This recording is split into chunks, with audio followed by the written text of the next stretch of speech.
முதல்வர் ஸ்டாலின் ஐயா ஒரு 5000 ரூபாய் பணம் கொடுத்துருக்கீங்க. உண்மையிலே ஒரு பெரிய நன்றிங்க ஐயா. 5000 ரூபாய் கொடுத்தது சந்தோஷம் ஐயா. இந்த முதல் 28 மாசம் பாக்கி ஒரு 28,000 ரூபாய் இருக்குங்க ஐயா. ஏன்னா நீங்க என்ன சொன்னீங்கன்னா மகளிர் உதவித்தொகை வாங்குறோம்னா நாங்க ஆட்சிக்கு வந்த முதல் மாதத்திலிருந்து கொடுப்போம்னு சொன்னீங்க ஐயா. அப்படி ஒரு 28 மாதத்துக்கு ஒரு 28,000 ரூபாய் பாக்கி ஒன்று இருக்குங்க ஐயா.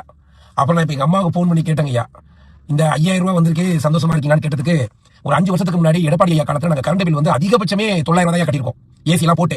இப்ப குறைந்தபட்சமே 4000 தான் கட்டிருக்கா சொல்றாங்க ஐயா. அப்படி ஒரு மாசத்துக்கு ஒரு 4000 ரூபாய் நாங்க கட்டிருக்கோம்னா ஒரு மாசம் 1500 ரூபாய் இன்ட்டு நீங்க ஒரு 58 மாசம் ஆச்சு, அதுல ஒரு 87,000 ரூபாய் பாக்கி இருக்குங்க ஐயா. பிளஸ் ஒரு 28,000 ஐயா. 87,000 பிளஸ் 28,000 1,15,000 ரூபாய் பாக்கி வருங்க ஐயா. அப்புறம் வீட்டு வரி வந்து பாத்தீங்கன்னா நாங்க 300 ரூபாய் கட்டிட்டு இருக்கோம் ஐயா. இப்போ 3000 ரூபாய் ஏத்திருக்கீங்க. அந்த வகையில ஒரு 15,000 ரூபாய் பார்த்தோம்னா 81 15 130 வருதுங்க ஐயா. அப்புறம் அந்த தண்ணி வரியில ஒரு 15 போட்டுருங்க ஐயா. ஒரு 145,000 வருதுங்க ஐயா.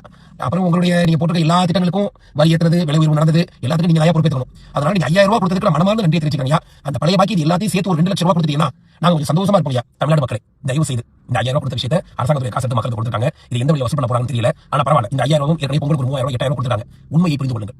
திராவிட முன்னேற்ற கழகம் ஒரு ஆட்சியில் நடத்துவதிலிருந்து வெளியேறி இப்போ ஏதோ ஒரு எம்எல்ஏ நிறுவனம் மாதிரி மாறிட்டாங்க. மக்களுக்கு இலவசங்களையும் அட்வான்ஸ் காசையும் கொடுத்து ஓட்டுகளை வாங்கி தமிழ்நாட்டு மக்களை இழிவுபடுத்தக்கூடிய நிலைக்கு திராவிட முன்னேற்ற கழகம் வந்திருக்கிறது.